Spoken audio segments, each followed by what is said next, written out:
who ignores the past um, is someone who is not going to know what's going to happen in the future. And this was recorded for us so that we wouldn't make the same mistakes that they made. And unfortunately, well, trying to figure out how to repair your atmosphere and stuff like that sounds like we're pretty much already there, doesn't it? My life senses returned to me as if awakened from the deepest sleep by the sound of the calling of my name. I was in some kind of an enclosure. It was dark, but there was also an aura. Then my name was called again by the deepest of voices, and although I could hear it, I could not tell whence the voice came, nor could I see whoever it was that spoke, and I said, "Here I am." Oh, wait, I've already read this. Did we get our page thrown off here?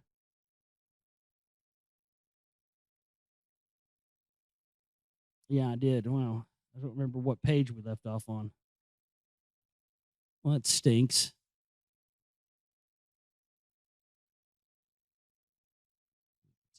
Let me just scroll through the page. Bear with me for a minute.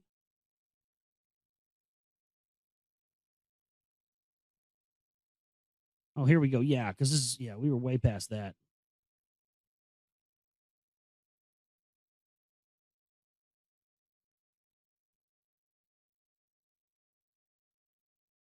Yeah, this is basically continuing on the sort of genealogical history of the ancestors of the Anunnaki who came to Earth and seeded life on Earth, and so this is uh, their historical and genealogical record here.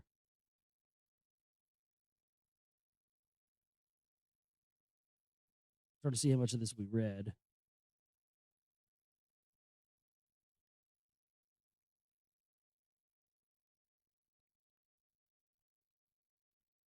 Um, it's talking essentially about how uh, we there was great cataclysms, there was nuclear weapons unleashed, and then somehow it was just interesting because after it said brother was pitted against brother, and then all of their people on their planet were wiped out. And then out of those ashes, like the phoenix out of the ashes, which is interesting because that's one of the symbols of the brotherhood, the double-headed phoenix. Um, arose these bloodlines and these kings and queens and set up the new game. And so here they're talking about the circuit of Nibiru, which is the orbit of Nibiru. A destiny it is in the orbit of Nibiru embedded. So they're saying that there's, the destiny of what's to happen on their planet and our planet is hidden in the orbit of Nibiru. And many people out there believe that this comet Elenin, which is going to pass near to Earth very soon, is actually the famed Nibiru. I don't really believe that myself, but I don't not believe it either. You know what I mean? I'm just sort of could go either way. Others of knowledge of the orbit did not consider the Nibiru's destiny to be tied with that orbit. They found that there was a breaching in their atmosphere. Volcanoes, the atmosphere were belching and spitting up. I'm sort of, as I was doing Friday night, I'm sort of kind of going over some of this stuff is in kind of a weird. It doesn't really translate well in modern day English. So I'm kind of summarizing it all for you because it just sounds dumb to read. Volcanoes, the atmosphere forbear, less belching, were spitting up. I'd rather just say there were volcanoes and shit was coming out of them, Nibiru's air has been made thinner. The protective shit lid has been diminished. I think it's supposed to say shield, but it says shit lid. Is that what they call it in ancient Sumeria? The shit lid? Yeah, get that shit lid up there, boy, before we burn to death. Ah, damn, put some duct tape and some baling wire on it. Do whatever you got to do. Keep us from burning up. I think Bill Hicks was right. We've been invaded by rednecks from another world. In the reign of Anshar and Kishar, pestilences appeared, and they could not overcome them. Their son Inshar ascended to the throne, and he was of the sixth dynasty of rule on Nibiru. His name became Master of the Shar. With great understanding, he was born. So when he was born, he was already, he already had knowledge when he was born. He was born with a great knowledge of something. With much learning, he mastered much knowledge. To remedy the afflictions in the ways he sought to remedy the afflictions of people. And he spent much time studying the orbit of Nibiru. In its looping of the sun, 5 family members embraced the planets of dazzling beauty for cures to the afflictions of their atmosphere. He examined the atmosphere. So they were finding out that people were dying on their planet, and the reason that was because of their atmosphere being depleted. To each he gave a name. Ancestral forefathers he honored. As heavenly couples he considered them. On and Onto were like twin planets. He called the first 2 that he encountered On and Onto.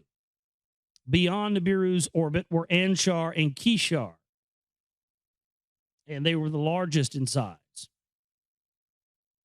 As a messenger, Gaga among the others' course, sometimes first Nibiru meet. I think Gaga is Jupiter or Saturn or one of those. So there's your occultic reference in your occultic explanation behind Lady Gaga. Oh, you didn't know that? Yeah, that's where they came from. It's all, I mean, come on. She's Italian too. Give me a fucking break. These guys in the priest class that run the music industry and all this, they're all well aware of this stuff. I mean, every one of her videos, Lady Gaga's videos, one of her first videos, there's, Sirius in the background to the twin dogs. I mean, there's occultic stuff in every single one of those. That's not there by mistake. And it's not put there by her either. Don't confuse that. The most of the time, the guys in the A&R departments at the major record labels are the ones that are the occultists and are into this. And, they suggest, hey, you should put this in there. And they say, oh, okay, cool, whatever you want, yay. Give me some more Coke and $1 million. I'll do whatever you want. 5 in all were Nibiru's heavenly greeters as the sun it circled. Beyond, like a boundary, the hammered bracelet of the sun encircled. As a guardian of the heavens' forbidden region with havoc, it protected. Other children of the sun, 4 in number from intrusion, the bracelet shielded. The atmospheres of the great 5 greeters Inshar set out to study. So some sort of loop, which interesting because I've just had this story here tonight and already closed out of it, damn it. Let me see if I can get back to it. That's just odd that it's talking about this bracelet that came from the sun that actually protected part of their atmosphere during the time in which it came around. And I had this story here tonight, and I didn't cover it, and I was thinking, no, I'll just skip that one. Here it is. Kind of seems synchronistic now. Maybe there's a connection to this. It says, it's from the Daily Mail, discovery of magnetic ropes that cause solar storms will help prepare Earth for space weather damage. So they discovered these ropes that precede these solar flares, which should be able to help us be able to understand when these are going to happen and protect against them. And I'll put a link to that in the chat room so you can check it out on your own, but it just seems highly coincidental and seems almost very similar to what they're describing here as this. Maybe it was something about these ropes, as they're calling here in this Daily Mail article. Maybe that's what the bracelet was, shielding the planet. In its repeating orbit, the 5 in Nibiru's loop carefully were examined. The 5 planets in the same orbit as Nibiru were carefully examined. They observed what types of atmospheres that these planets possessed. And with celestial chariots, they intensely were examined. Oh, right. So they sent spaceships to examine the planets closer. That's what it is, celestial chariots. Come on. The findings were astounding. The discoveries confusing. From orbit to orbit, Nibiru's atmosphere seemed to have more breaching. In the councils of the learned, cures were avidly debated. Ways to bandage the wound were urgently considered.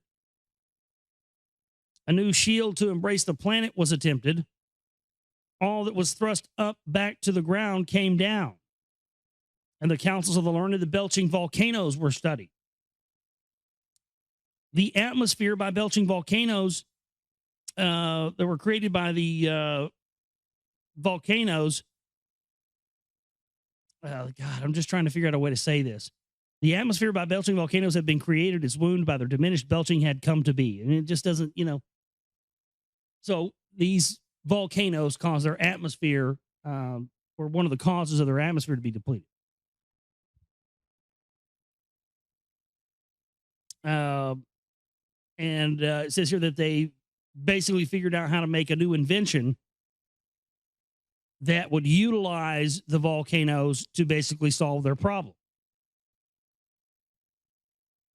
And so they were actually trying to get the volcanoes to keep spewing, even though they wanted them to stop before.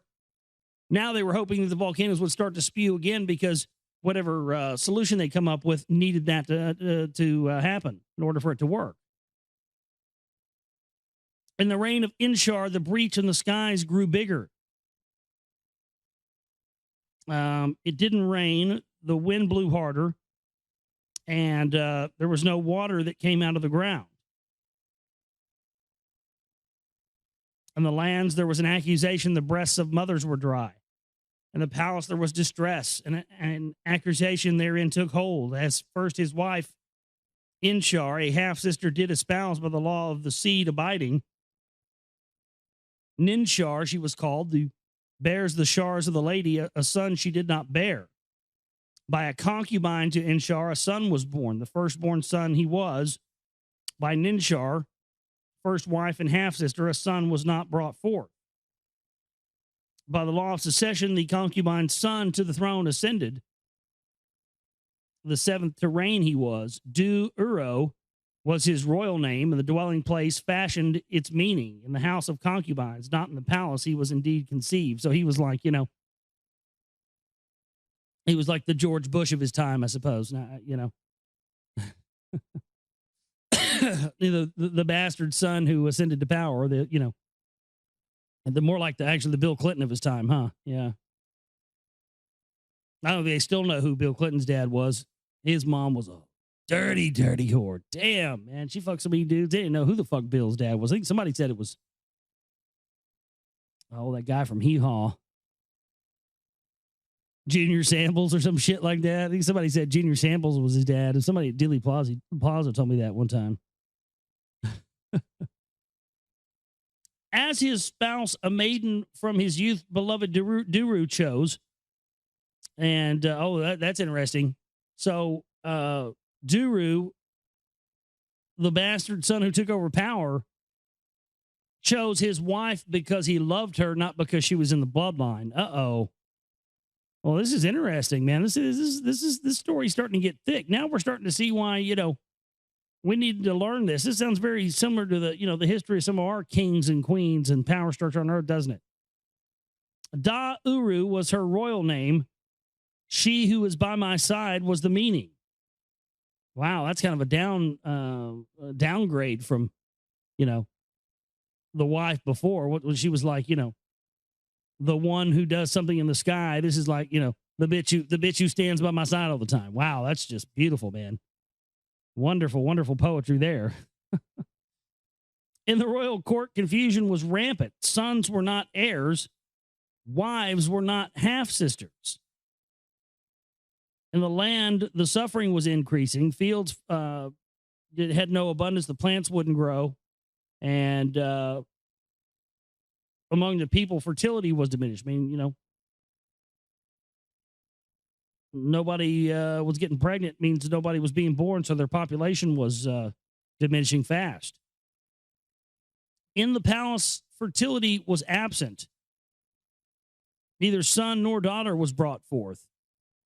Of On's seed, 7 were the rulers. Then of his seed, the throne was dry. So On, which is funny because On is, if you know if you study the genealogical history of the Anunnaki, On was, the Annunaki were the Annunaki were the princes of, the one God, princes of the guy who he was the son, the forefathers. They were the forefathers of the one who was the first person that started the bloodline, and that was On.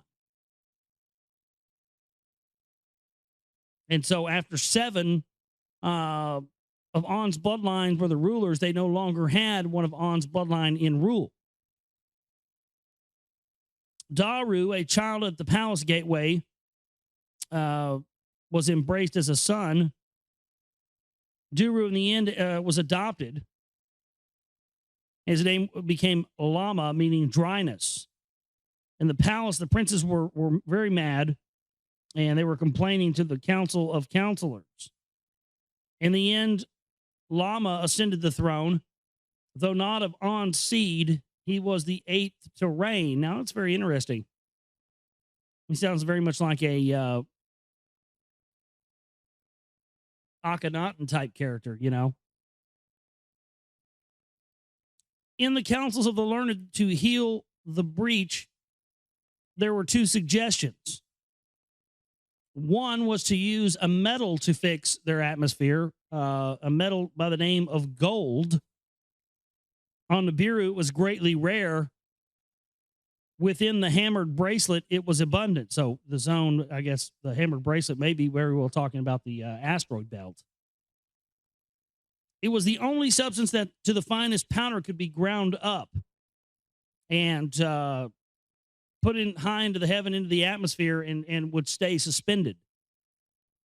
Thus, with replenishments, the breach would heal and it would have better protection.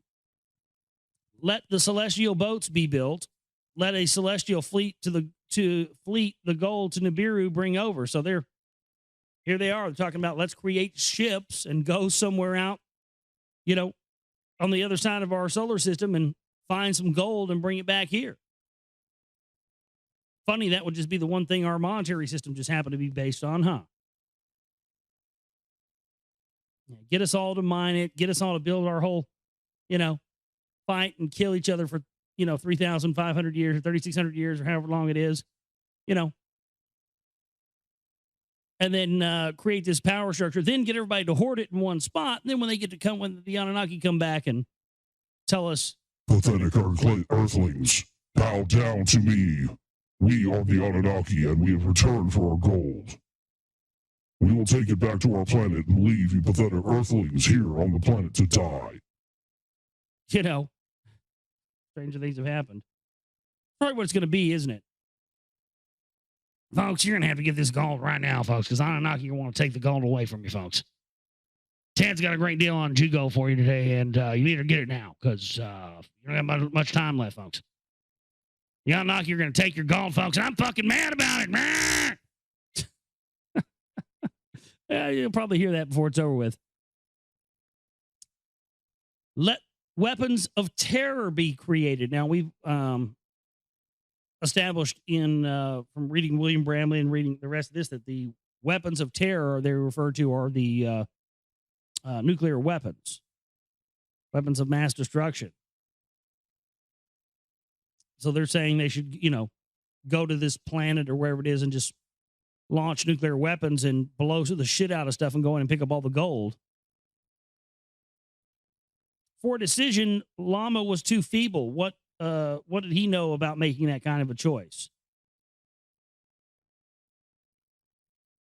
One orbit of Nibiru was completed. In the fields, affliction was not diminished.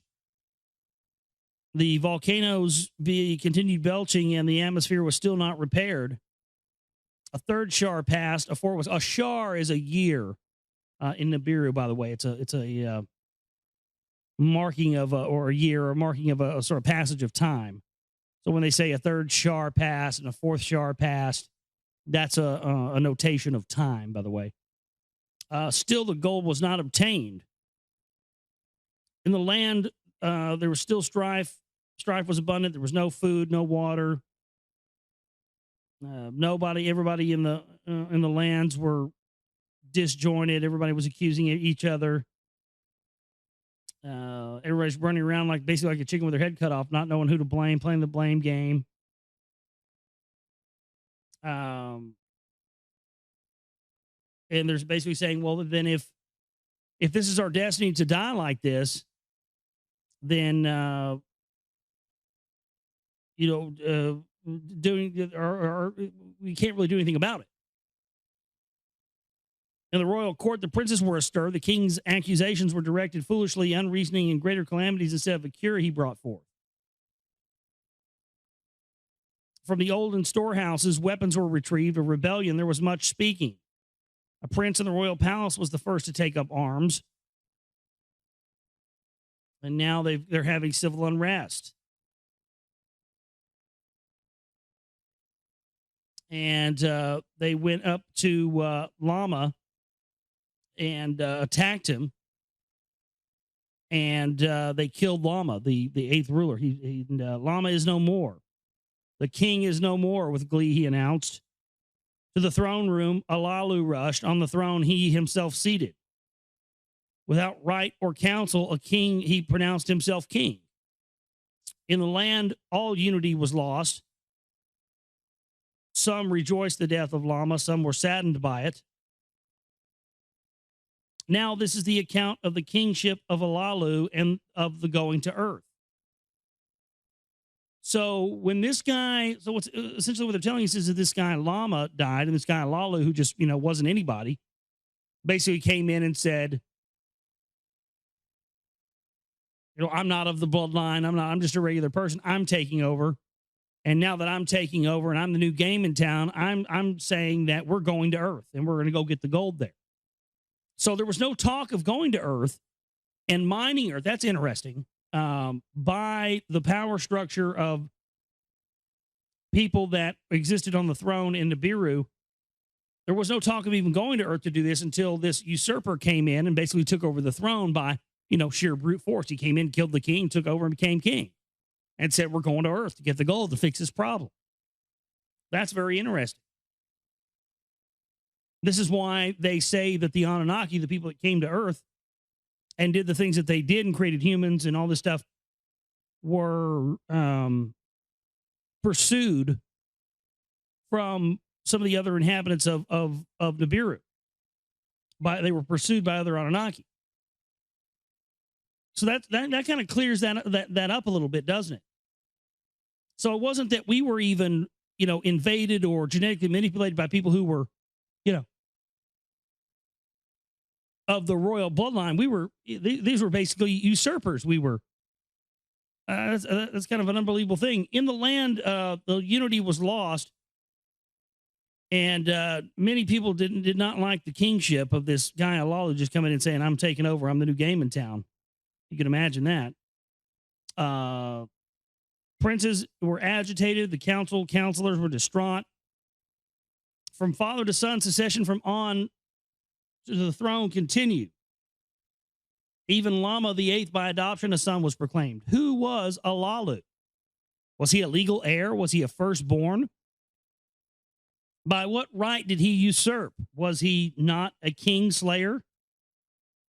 Before the seven who judged, Alalu was summoned, his fate to consider. So they're bringing into him to be judged by seven people.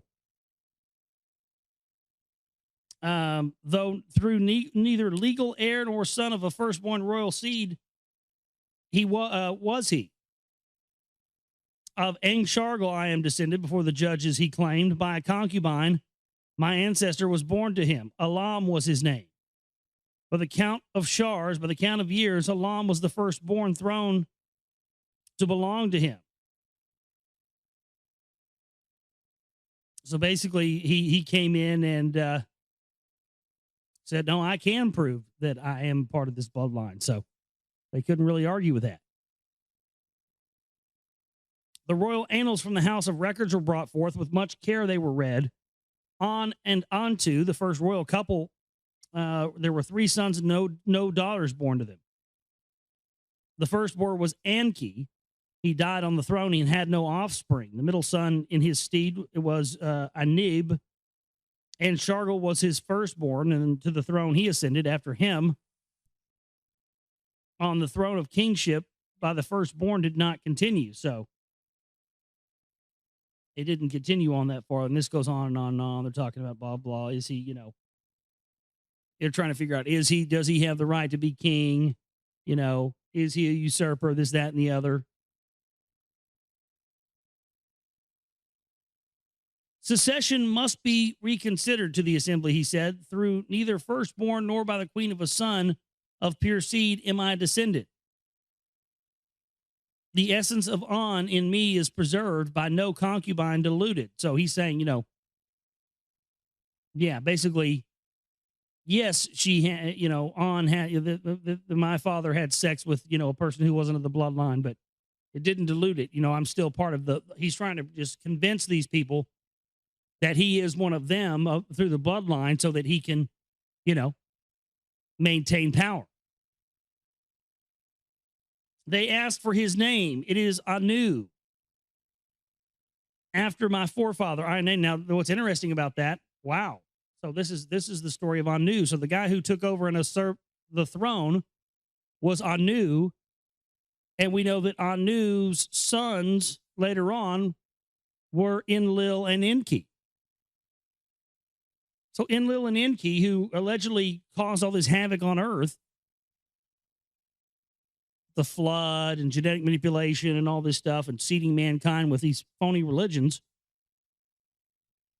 were the result of someone who may or may not have actually been a part of the royal bloodline. So if that's true, and these people that are in charge and power today, and presidents, kings, queens, power structure all over the world, that are part of this bloodline, and they're basing their whole divine right to rule on the fact that they're a part of these bloodlines, right? If that's true, then that would make them imposters. That would make them these, because from what this genealogical and historical record of the ancestors of the Anunnaki tells us, is that it wasn't the people who had been in the bloodlines and in the power structure and everything up to that point who made the decision to Earth. They seemed to act like that was taboo. Then this guy comes in, kills the king, takes over, and then goes through this big, long drawn out ordeal of being in front of the council and show, oh, look at me, and and I came from this bloodline, and my baby daddy was over here, and he fucked this whore, the concubine, and just because she's a whore doesn't mean I'm not a part of the bloodline. All this convincing going on, you see.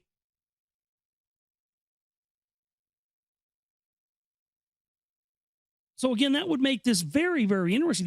That would prove beyond a shadow of a doubt that these people that, oh, maybe that's what's going to happen. Maybe that's why they've been creating space-based weapons. Maybe, they're scared, because if there's something to this, if this is real, then that would mean that at some point, the real bloodlines of power, if any of these people still exist anywhere, could actually feasibly come back and call out the power structure here on Earth as being the usurpers and the descendants of the usurper who took over the throne on Nibiru. They could very well come here and say, we need help fixing our atmosphere, but, they came down here and set this up and basically did it against our wishes. Boy, that could be, no wonder they don't want us knowing what this information is. My goodness, see, it just becomes more clear every time we read it. They asked him what his name was, and he said, my name is Anu, after my forefather I am named. They inquired about his generations. Of On's 3 sons, he reminded them. Enki was the firstborn. Without a son or daughter, he died. Anib was the middle son instead of Enki. To the throne he descended. Anib, the daughter of his younger brother, took to be wife from them onward to the succession in the annals was recorded. Who was that younger brother? A son of On and Antu that was of purest seed. The counselors looked with wonderment at each other. Inuru was his name. Anu to them announced that he was my great ancestor. His spouse, Ninuru, was a half-sister. Her son was firstborn. Inama was his name. And from the throneship, we were removed. From On's pure seed, we were not removed. So they basically, at some point, took out someone who had the right to be in power and tried to say that they weren't a part of the bloodline when they were. Okay. Though by different offsprings of one ancestor, we were both descended. Let us live in peace together and return abundance to Nibiru. Let me keep the throne. Let you keep the succession. Meaning, all right, well, let's do it like this. You let me stay in charge and have power and get some stuff done. And when I'm done and I'm old and I die, I'll pass it on to you. And then your bloodline can keep it going after that. Nice little compromise to keep everybody happy, huh? To the council words he directed, let Anu, the crown prince, be. Let him be my successor. Let his son, my daughter, espouse. Let succession be united. Anu bowed before the council, and to the assembly he declared, Alalu's cupbearer I shall be.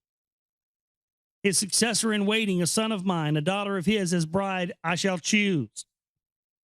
That was the council's decision, and in the royal annals it was inscribed. In this manner, Alalu on the throne remained seated. He summoned the sages, the savants, and the commanders for him to consult in deciding that, and from that he gained much knowledge.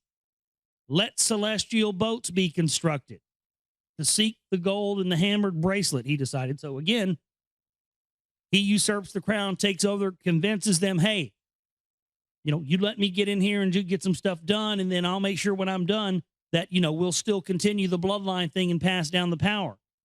And so what is the first thing he decides to do? Let's build the celestial boats. Let's build the crafts.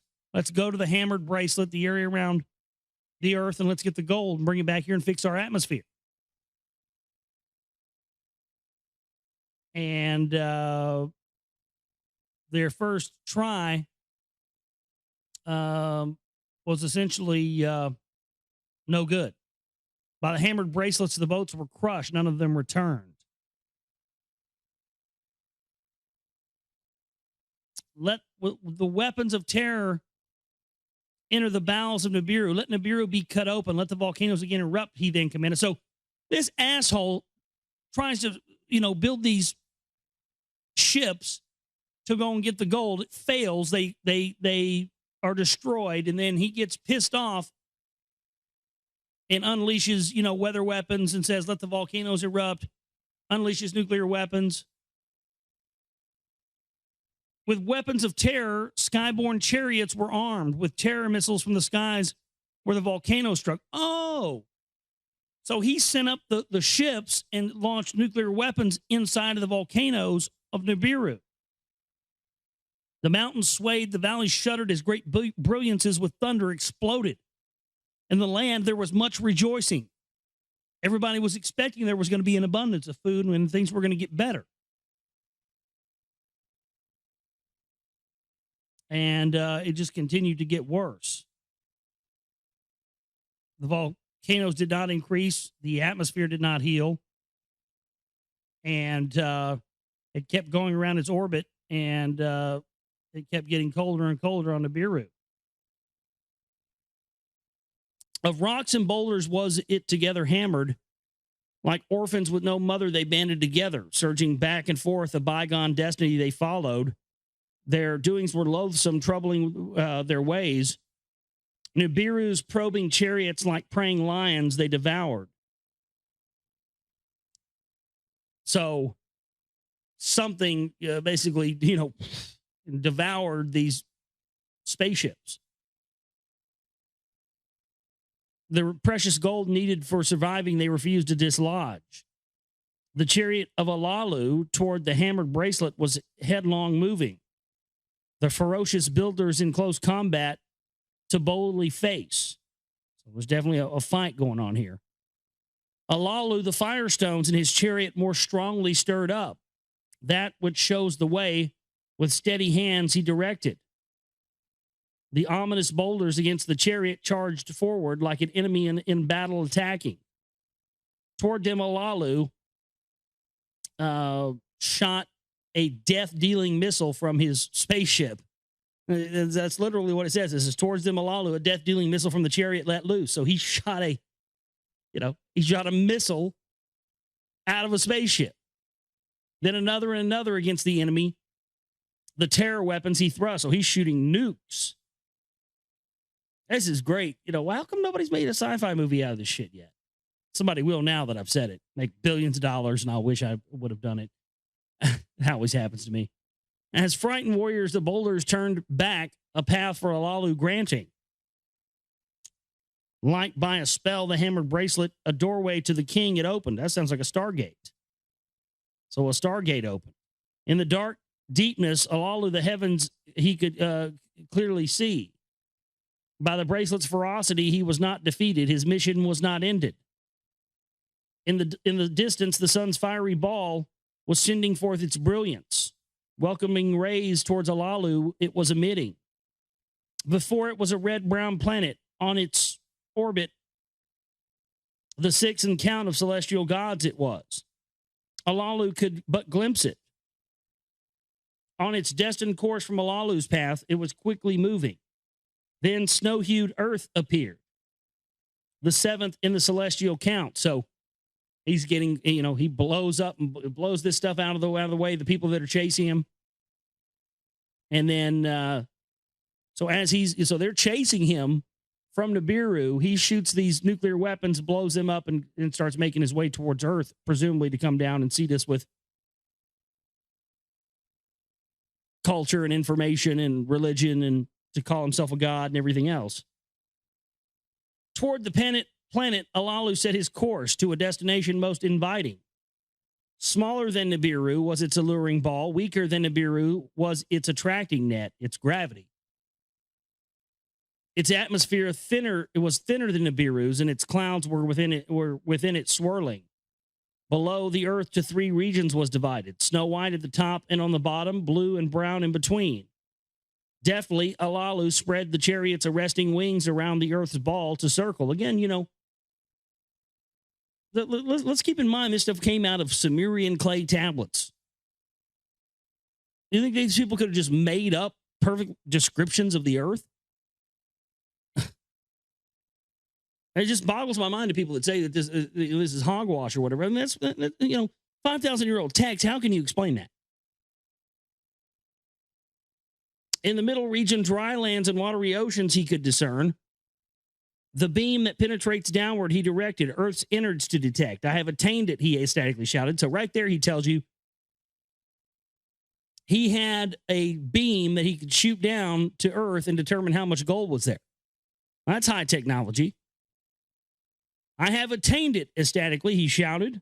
Gold, much gold.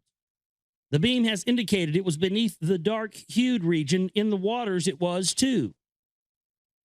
With pounding heart, Alalu's a decision was contemplating. Shall he, on the dry land, his chariot bring down, penchance to crash and die? Perchance to crash and die? So, will he land on land, or shall he land on the water and risk sinking? Which way shall he survive? Will he the treasured gold discover? In the eagle's seat, Alalu was not stirring. To fate's hands, the chariot he entrusted. Fully caught in Earth's attracting net, the chariot was moving faster. Its spread wings became aglow. Its spread wings became aglow. Was this motherfucker landing in a Klingon bird of prey or something? Jesus Christ. Is that where the fuck they got that at, too? Wouldn't surprise me. Von Braun's Nazis were in on the science advisory board on the original Star Trek series. Fact. It spread its spread wings became aglow. He's landing in a bird ship. A fucking Klingon bird of prey. Jesus Christ, the Anunnaki are Klingons. Great. No wonder they're dumbasses. Klingons are fucking dumb. Earth's atmosphere was like an oven. Well, yeah, you come in through the atmosphere, you start heating up, motherfucker. Guess you weren't smart enough to know that in advance, were you? I guess you didn't have a nifty little laser beam you could shoot down here to figure that out, now did you? Then the chariot shook, emitting a mortifying thunder. With abruptness, the chariot crashed, and with a suddenness altogether stopping. Senseless from the shaking and stunned by the crash, Alalu wasn't moving. Then he opened his eyes and knew he was among the living. At the planet of gold, he victoriously arrived. Now, this is the account of the earth and its gold. It is an account of the beginning and how the celestial gods were created. In the beginning, when in the above, the gods in the heavens had not been called into being. And in the below, Ki, the firm ground, had not yet been named. Alone in the void, there existed Apsu, the primordial begetter. In the heights of the above, the celestial gods had not yet been created. So, see, that's exactly. Celestial gods, the ones that were the hierarchy that was the bloodlines on Nibiru that we talked about earlier, that had that genealogical record. Those are the ones that became the gods. Above and below, the gods had not yet been formed. Destinies were not yet decreed. No reed had yet been formed. No marshland had appeared. Alone did Apsu reign in the void. Then by his winds the primordial waters were mingled. A divine and artful spell Apsu upon the waters cast. On the void's deep he poured a sound sleep. Tiamat, the mother of all, as a spouse for himself, he fashioned. A celestial mother, a watery beauty he was indeed. A watery beauty she was indeed. Now, Tiamat is said to be the mother of all, which is supposed to be this other planet that was once in our solar system that was a water planet that looked like a second sun from Earth because of the way the sun reflected off the water on the planet. Beside him, Apsu, little Mumu, then brought forth, as his messenger, him appointed, a gift for Tiamat to present. A gift resplendent to his spouse, Apsu granted, a shining metal, the everlasting gold, for her alone to possess. Then it was that the two, their waters mingled, their waters mingled, yeah. You know what it says when their waters mingled, right? Yeah, like Jesus turning the water into wine. And how Jesus turned the water into wine, he shot a fat load right in some girl's mouth. Divine children, yeah, really. That's what the water was. The magic water he told them to drink for. Yeah, man, it was semen. Bunch of semen worshipers. Male and female were the celestials created, Lamu and Lahamu by the names they were called. In the below did Apsu and Tiamat make them an abode. Before then they had grown in age and in stature, and the waters above Anshar and Kishar were formed. Surpassing their brothers in size they were, as a celestial couple, the two were fashioned. So hear what they're saying here. They're talking about forming these celestial. They're talking about. He's talking about forming moons and forming things like of that nature and planets. In order for life to be able to flourish on Earth, because if we didn't have a moon, we wouldn't, we wouldn't have any sort of tides or any ability for life to be created.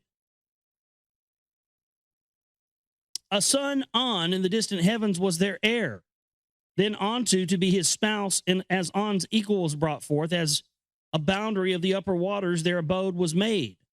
Thus were three heavenly couples, below and above in the depths, created by names that were called the family of Apsu. With Mumu and Tiamat they formed. At that time, Nibiru had not yet been seen. The earth was not yet called into being. Mingled were the heavenly waters by a hammered bracelet. They were not yet separated. At that time, circuits were not yet fully fashioned. Oh, so that even, okay, well, that's interesting. That tells you right there. They're talking about forming planetary systems. I've talked about this and speculated about this for a long time. that I believe that at some point during one of these cataclysms, the Earth was re-terraformed. I think that's what these guys have been doing. They've been going around terraforming planets forever. And that's kind of what it's talking about here. I mean, it is what it's talking about here. I mean, it says at that time the circuits were not yet fully fashioned. Well, the circuits, we know they're referring to orbits. So that's an admission that they had the technology to be able to create orbits for particular planets. I mean, that's insane. Their celestial kinfolk banded together. Erratic were their ways. Their ways to Apsu were very loathsome. Tiamat, getting no rest, was aggravated and raged. A throng to march by her side she formed. A growing, raging host against the sons of Apsu she brought forth. With 11 of this kind she brought forth. She made the firstborn Kingu, chief among them. When the celestial gods of this herd did hear, for counsel they rallied. Kingu she has elevated to rank as on command to him she gave. A tablet of destiny to his chest she has attached, his own orbit to acquire. To battle against the gods of her offspring, Kingu she instructed. Who will stand up to Tiamat? The gods asked each other. Now this is crazy, because this is turning into this like sort of mythological story of these planets, you know, in our solar system battling each other. That's just bizarre. So who shall stand up to Tiamat? So let me guess. Somebody's going to defeat Tiamat. And then when they defeat Tiamat, that's what's going to cause the asteroid belt to form. It's going to cause all the water to rush to Earth. And then that's what they're going to refer to in the book of Genesis as the waters above the firmament, right? Let me guess. Watch, whatever happens, Tiamat's going to be defeated. And that's what that's symbolic of.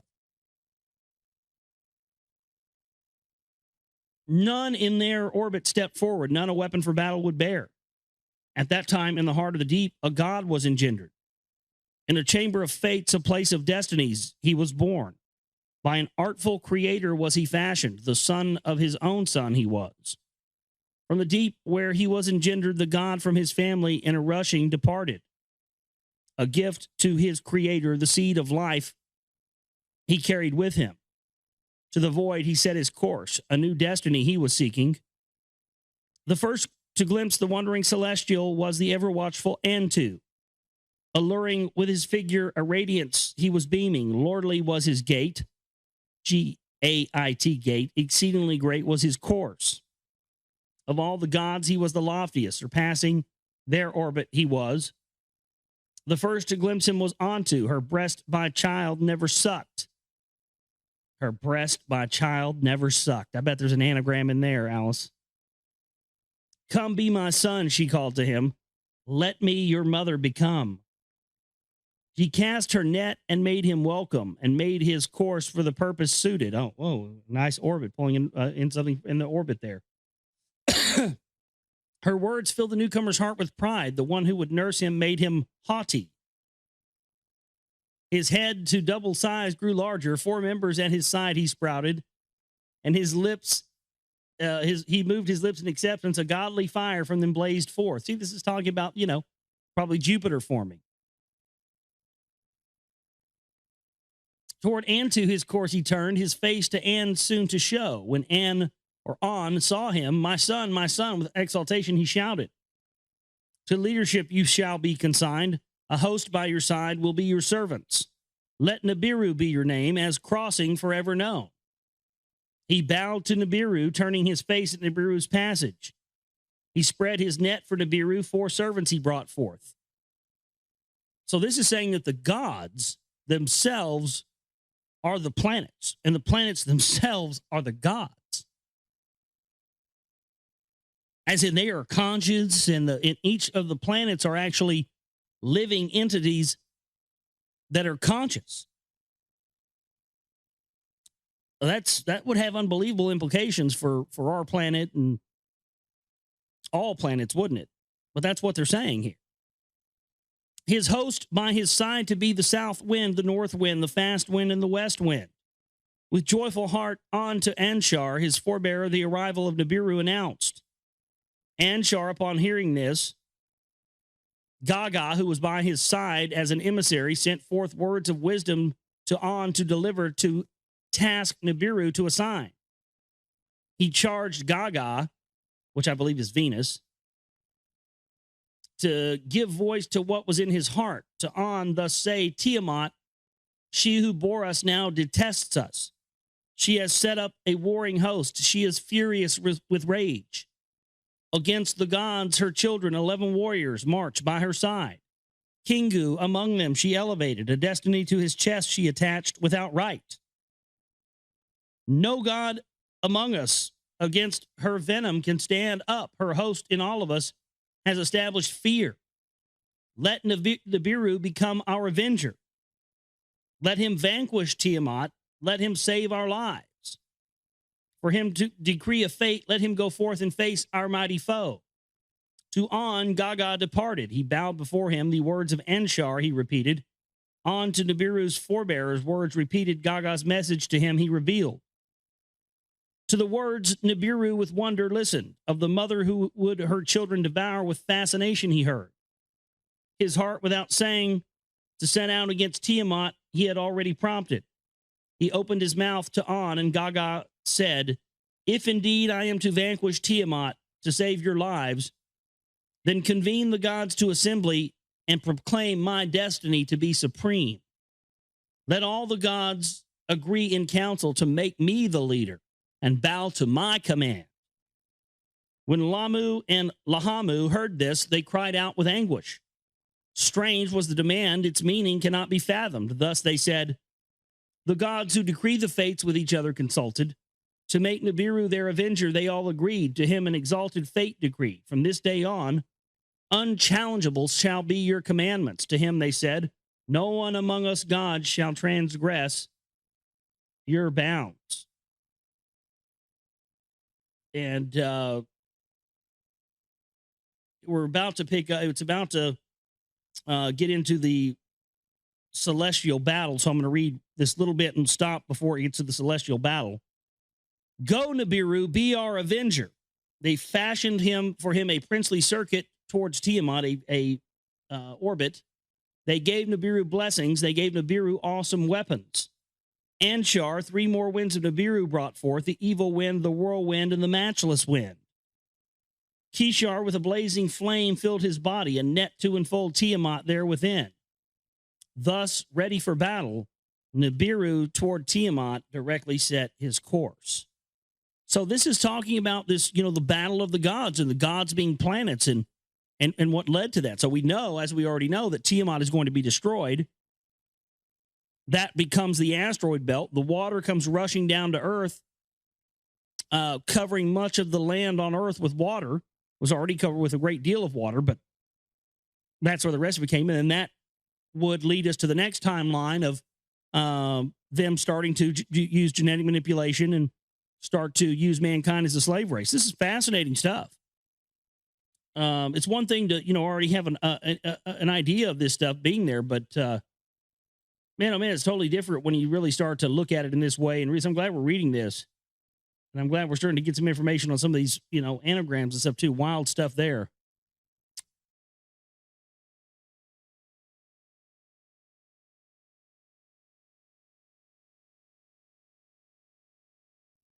Now, this is the account of the celestial battle. We had the lead up to that last night. So tonight we're going to actually have the battle and how the earth came to be and of Nibiru's destiny. The Lord went forth, his fated course he followed. Toward the raging Tiamat, he set his face, a spell with his lips he uttered. So this is interesting that these people, they seem to be, these gods are using spells and they're using magic. And Tiamat, of course, we know this is the battle of the planets, the account of the celestial battle, meaning the battle of the planets. And Enki talks about these planets being gods, which is funny. Yeah, somebody was talking about that email we got from some crack nut a few months ago saying, all the planets are Satan. Oh, my God. Suck Satan's cock, bitch. Oh, my goodness. And so again, this is bear in mind when we're talking about here in this segment that this is supposedly a planetary battle between gods, the planets themselves being gods and battling. And of course, we know what the outcome that's going to be: the destruction of Tiamat, which was allegedly this water planet that, when viewed from Earth, made it appear from Earth that there were two suns because it was a water planet, and the sun shining on it made it reflect, so it looked like a second sun. And supposedly, it was blown up. The pieces of it became the asteroid belt, and all the water came rushing down to Earth, causing the Great Deluge. And so this is essentially what this is going to be talking about right here. Toward the raging Tiamat, he had set his face, a spell with his lips he uttered. As a cloak for protection, he, the pulsar, and the emitter put on. Pulsar and emitter, so that's like, this sounds like high technology, doesn't it? I mean, again, you have to understand that this is talking about very, very advanced technology, advanced beyond what we even have right now in 2011, way, way beyond that. With a fearsome radiance, his head was crowned. On his right, he posted the smiter. On his left, the repeller he placed. These, some sort of laser weapons, it sounds like. This is just insane. The seven winds, his host of helpers, like a storm he sent forth. Toward the raging Tiamat he was rushing, clamoring for battle. The gods thronged about him, then from his path they departed. To scan Tiamat and her helpers alone he was advancing. The scheme of Kingu, her host commander, to conceive. When he saw vigilant Kingu, his vision became blurred. As he gazed upon in the direction of the monsters, he was distracted, and he got off course, and he was confused. Tiamat's band tightly encircled her. With terror they trembled. Tiamat gave a shudder to her roots, and a mighty roar she emitted. On Nibiru, she cast a spell and engulfed him with her charms. The issue between them was joined. The battle was unavoided. Face to face they came, Tiamat and Nibiru against each other. They were advancing. They approached for battle, and they pressed on for single combat, meaning one-on-one, man-on-man. The Lord spread his net to encompass her. He cast it. With fury, Tiamat cried out like one possessed. She lost her senses. The evil wind which had been behind him, Nibiru drove forward. In her face, he let it loose.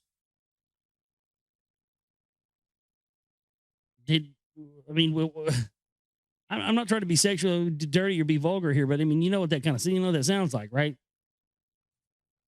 He drove forward and let it loose in her face. I mean, I don't think it's very hard to figure that out. I mean, he shot a load. I mean, I don't know what else to say. She opened her mouth, the evil wind to swallow, but could not close her lips. Oh, I'm sorry. The evil wind charged her belly into her innards. It made its way. Yeah. I mean, this is totally what this is meaning. Okay.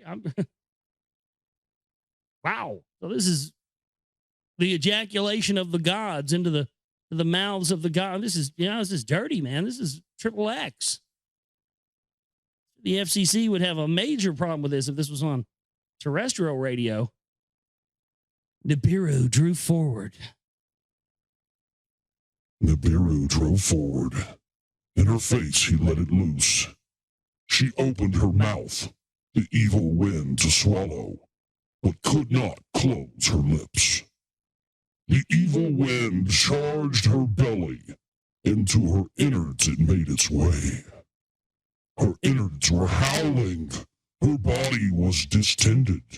Her mouth was wide open.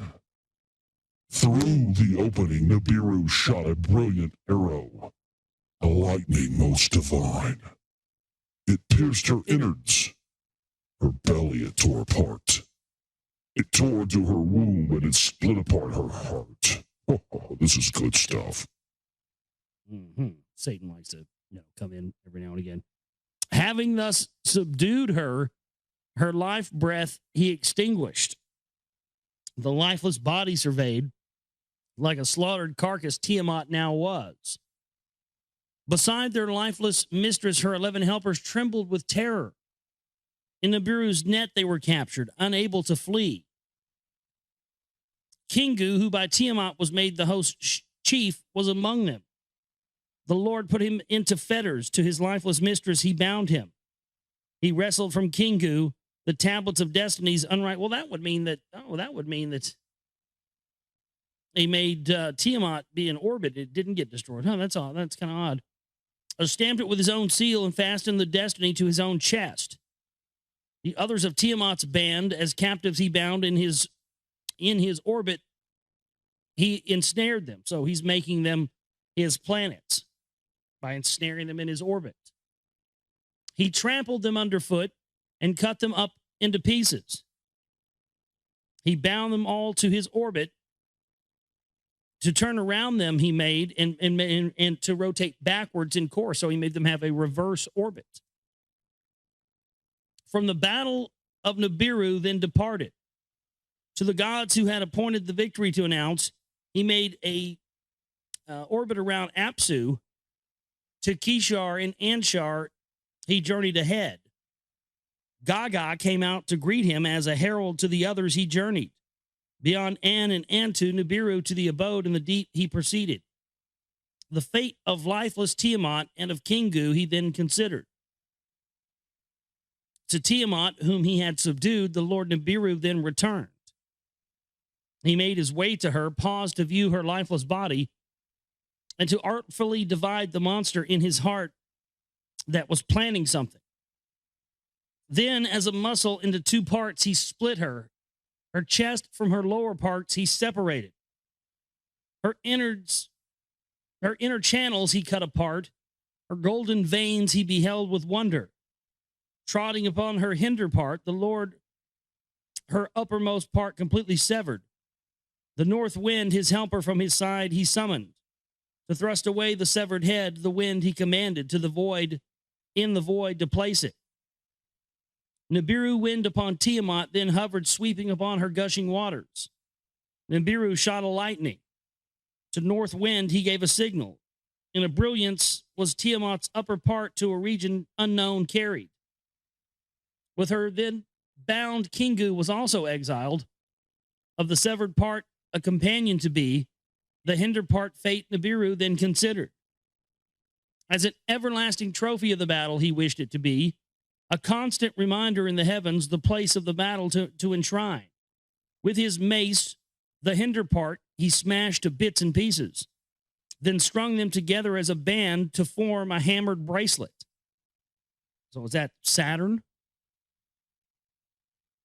Locking them together as a watchman. No, that's the asteroid belt. The hammered bracelet is the asteroid belt. Locking them together as a watchman, he stationed them, a firmament to divide the waters from the waters. Yeah, waters above the firmament. That's what they're talking about in the book of Genesis. The destruction of Tiamat. The upper waters above the firmament from the waters below it, he separated. Artful works Nibiru thus fashioned. The Lord then crossed the heavens to survey the regions. From Apsu's quarter to the abode of Gaga, he measured the dimensions. The edge of the deep Nibiru then examined towards his birthplace, he cast his gaze. He paused and hesitated then to the firmament, the place of the battle. Slowly he returned. Passing again to Apsu's region of the sun, missing his spouse that he thought about with remorse. He missed her because she was dead. He gazed upon Tiamat's wounded half. To her upper part he gave attention. The waters of life, her bounty from the wounds, were still pouring. Her golden veins, Apsu's rays were reflecting. The seed of life, his creator's legacy, Nibiru then remembered. When he trod on Tiamat, when he split her asunder, to her the seed he surely imparted. He addressed words to Apsu, to him saying, with your warming rays to the wounds give healing. Let the broken part new life be given in your family as a daughter to be. Let the waters to one place be gathered. Let firm land appear. This is when they're transferring the water to earth, folks. That's what this is. By firm land, let her be called Ki. Henceforth, her name to be. And Ki, before it was named earth, was called Ki, K-I. Apsu to the words of Nibiru gave heed. Let the earth join my family. Ki, firm land of the below. Let earth her name be henceforth. By her turning, let there be day and night. In the days my healing rays to her I shall provide. Let Kingo be a creature of the night to shine at night. I shall appoint him. So Kingu became the moon. Earth's companion, the moon forever to be. Which is just odd considering, our moon seems to be an artificial construct. I mean, it seems, it doesn't orbit. It orbits us in a geosynchronous pattern like a satellite, not like an orbit of a moon. That's what's very odd about it. Nibiru the words of Apsu with satisfaction heard. He crossed the heavens and surveyed the regions. To the gods whom had elevated him, he granted permanent stations. Their circuits he destined that none shall transgress nor fall short of each other. He strengthened the heavenly locks, gates on both sides he established. An outermost abode he chose for himself beyond Gaga were its dimensions. The great circuit or the great orbit to be his destiny, he beseeched Apsu for him to decree. All of the gods spoke up from their stations. Let Nibiru's sovereignty be surpassing. Most radiant of the gods he is. Let him truly the son of the sun be. From his quarter, Apsu gave his blessing. Nibiru shall hold the crossing of heaven and earth. Crossing shall be his name. The gods shall cross over neither above nor below. He shall hold the central position. The shepherd of the gods he shall be. A shar, or a type of a way of measuring time. A shar shall be his orbit, that his destiny will forever be. Now, this is the account of how the olden times began, and of the era that in the annals of the golden era by the name it was known, and how from Nibiru to earth the missions went the missions to earth to obtain gold happened. The escape from Alalu from Nibiru was its beginning. With great understanding was Alalu endowed. Much knowledge he had learned. He learned much knowledge by his forefather Enshargal of the heavens and the orbits. Much knowledge was amassed. By Enchar was acknowledged, greatly augmented. Of that, Alalu made much learning with the sages he discoursed, savants, and commanders he consulted. Thus was the knowledge of the beginning ascertained that Alalu had learned. The gold in the hammered bracelet was the confirmation.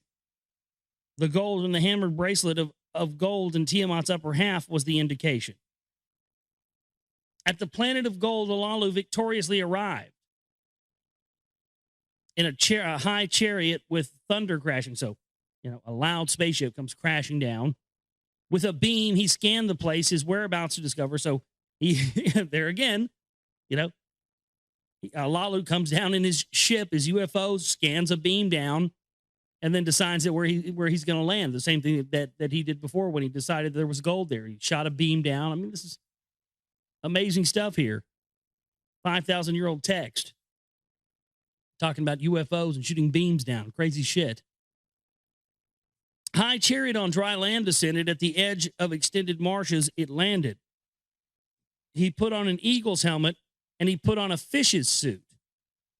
So he put on an eagle's helmet. That's funny. And a fish's. So he put on something where he could swim into the water. The chariot's hatch he opened. At the hatch, he stopped to wonder. Dark-hued was the ground. Blue-white were the skies. No sound there. No one to bid him welcome. Alone on an alien planet he stood, perchance from Nibiru forever exiled. To the ground himself he lowered. On the dark-hued soil he stepped. There were hills in the distance. Nearby, much vegetation there was. Ahead of him there were marshes. Into the marsh he stepped. By the water's coolness he shuddered. Back to the dry ground he stepped. Alone on an alien planet he stood. With thoughts he was possessed of his wife and his offspring, and with longing he remembered them. Was he forever exiled from Nibiru? Of that, again and again, he often wondered. To the chariot or the spaceship, the UFO, he soon returned with food and drink to be sustained. Then deep sleep overcame him, a very powerful slumber. How long he slept, he could not remember. What awakened him, he could not tell. A brightness there was outside, a brilliance on Nibiru unseen, the sun. A pole from the chariot he extended. With a tester it was equipped. It breathed the planet's air, compatibility it indicated. The chariot's hatch he opened. At the open hatch he took a breath. Another breath, then another. The air of Ki indeed was completely compatible with Nibiru's. Alalu clapped his hands, a song of joy he was singing. Without an eagle's helmet, without a fish's suit, to the ground himself he lowered. The brightness outside was blinding. The rays of the sun were overpowering. Into the chariot he returned, a mask for the eyes he donned. He went and got his ass some sunglasses. Good call. Glad you had those with you. Smart thinking. Always carry sunglasses when you go to an alien planet. Okay? Put that on the fucking board. Always carry fucking sunglasses when you go to an alien planet. Smart move. I'm glad we had some sensible people in our ancestry here.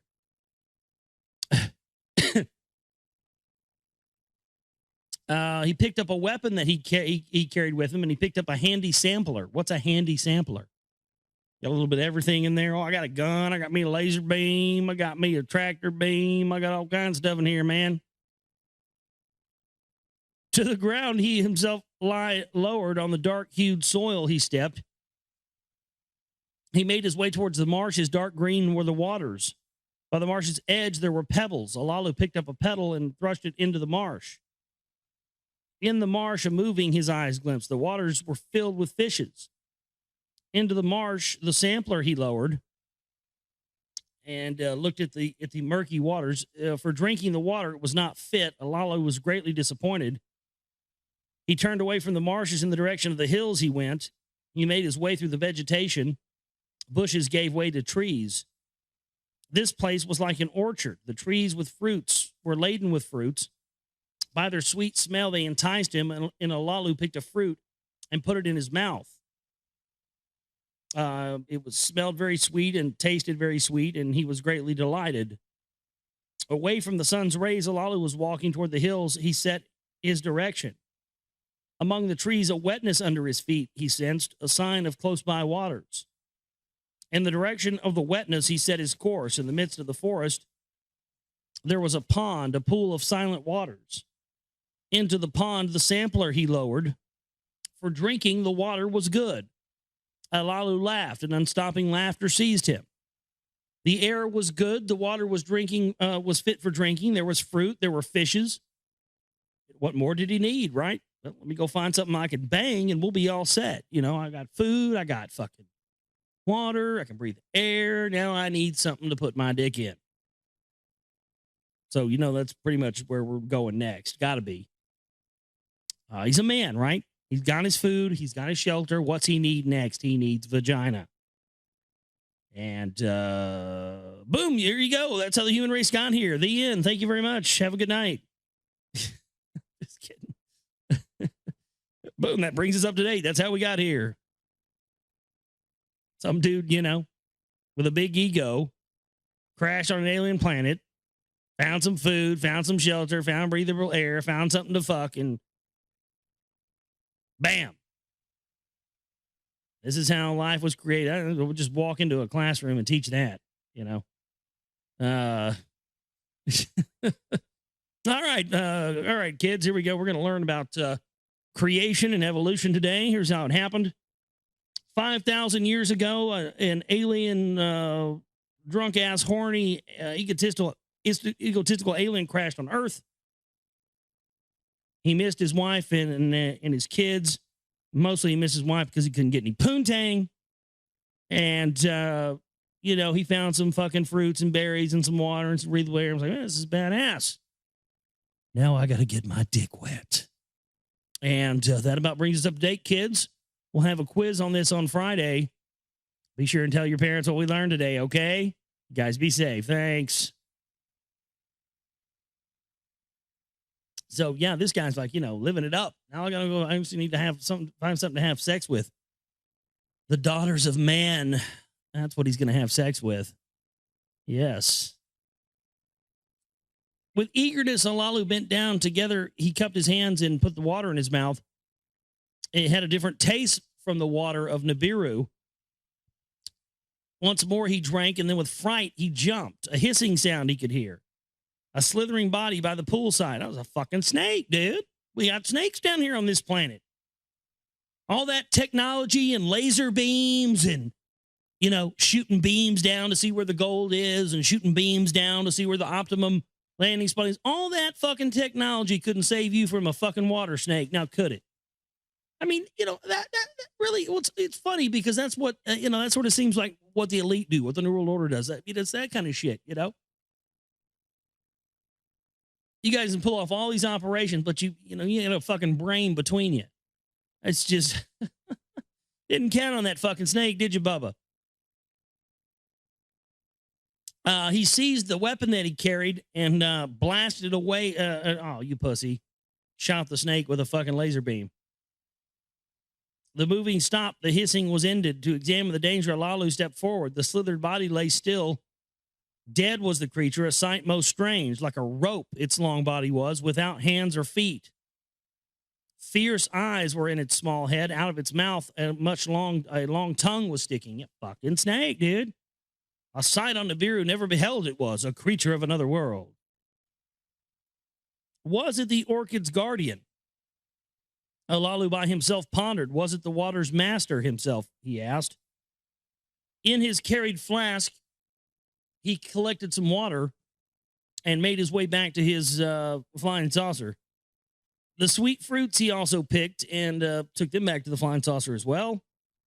The brightness of the sun's rays were greatly diminished. Darkness it was. So he crashed out in the UFO. The shortness of the day, Alalu pondered. Its shortness amazed him. So not used to our orbit, so the days are much shorter. So you age a lot quicker.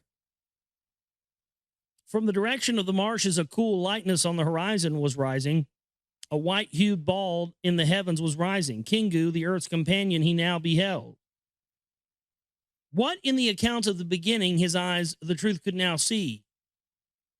The planets and their orbits, the hammered bracelet, Ki, the Earth, Kingu, its moon, were all created, all by names that were called. In his heart, Alalu knew one more truth that needed beholding. The gold, the means of their salvation, needed to be found.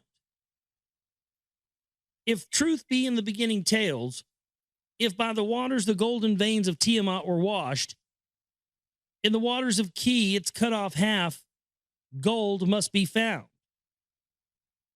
So essentially now I understand what they were saying. Earth, Ki, was actually a part of Tiamat that was cut off from.